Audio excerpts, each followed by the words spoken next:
In this lecture, let's consider the effects of an actual pole on standard second-order systems.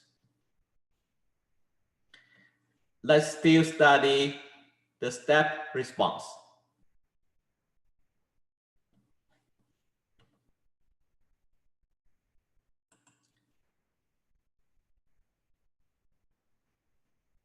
Now we have pole is S is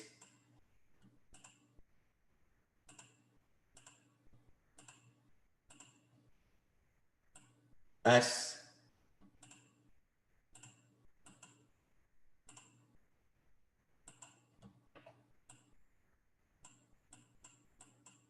minus alpha beta omega n.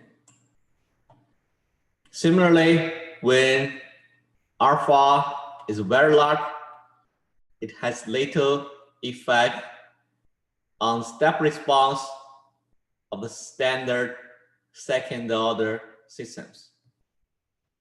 But when alpha is small, it has a major effect on the step response of the second order systems. This plot shows the step responses for different values of alpha. Similarly, we normalize omega n by choosing omega n is 1.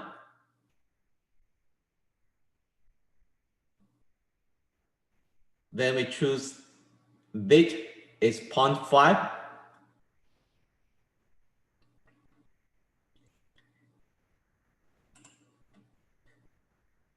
Then let's pay attention here. Here we have alpha is 100, but it is completely the same when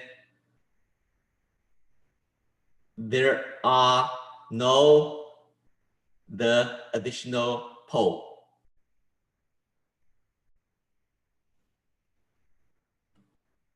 This means when alpha is large, it has little effect on the step response of the second order systems.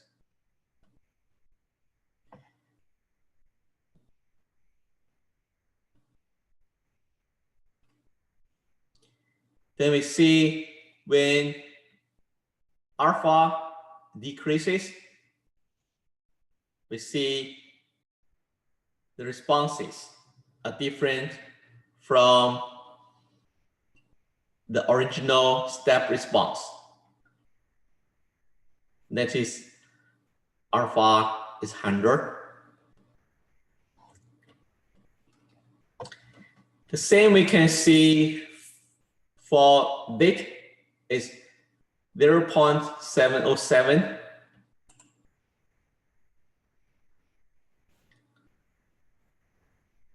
The same case, we choose omega n is 1. Then the original step response of the second order system without the actual pole is the same when alpha is 100. So when the value of alpha decreases, so the effect becomes larger and larger.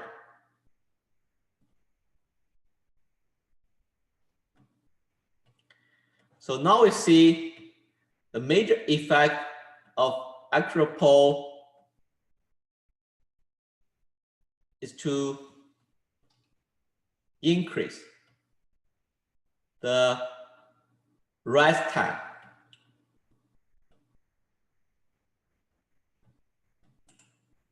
So the rise time is from 10% to 90%.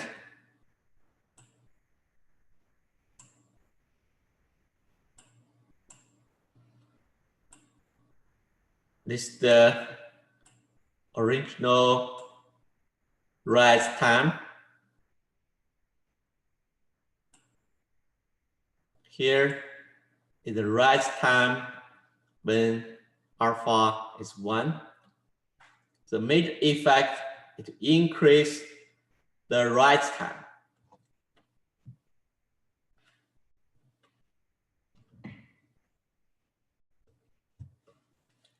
Here it shows the effect of the actual pole on the rise time.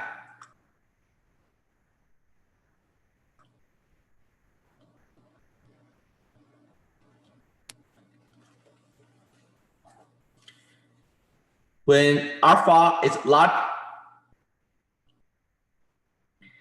it has little effect on the rise time. But effect is large when alpha is small, especially when alpha is less than 1.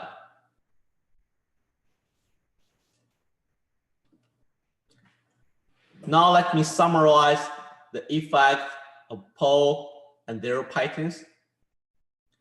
For second order system with no zero, the transient response parameter have rise time TR is 1.8 over omega n, have overshoot when it's determined by the damping ratio only. When that is 0.7, the overshoot is 5%. When that is 0.5, the overshoot is 16%. When that is 0.3, the overshoot is 35%. And the settling time is roughly 4.6 over sigma.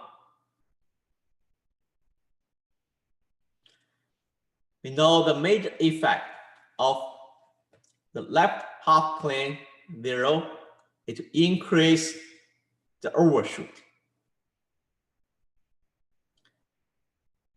And the major effect of the right half plane zero is to cause undershoot. It makes the response,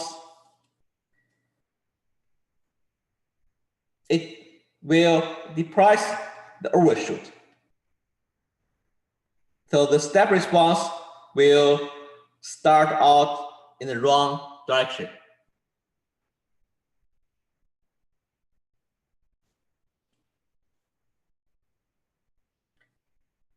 The major effect of additional pole is to increase the rise time.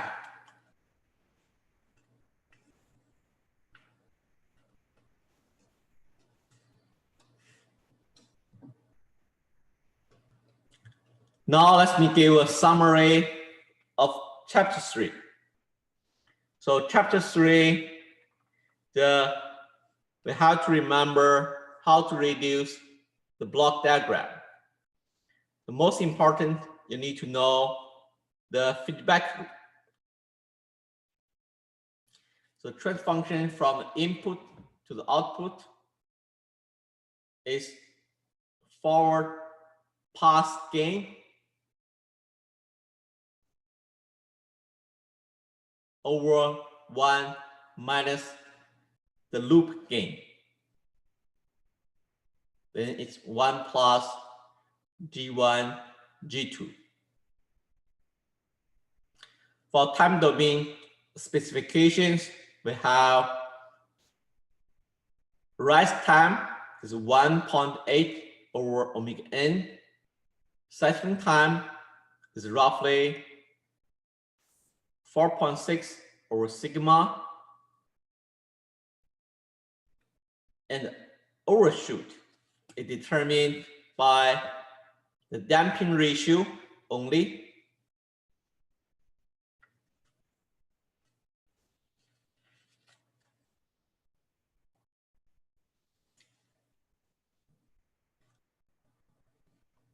For standard second order system, the major effect of zero in the left half plane is to increase the overshoot. So when the zero is at the right half plane, the step response starts off in the wrong direction. The response is more sluggish.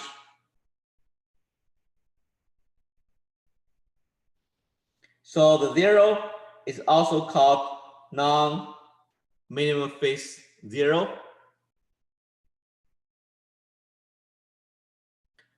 So the major effect of an additional pole is to increase the rise time.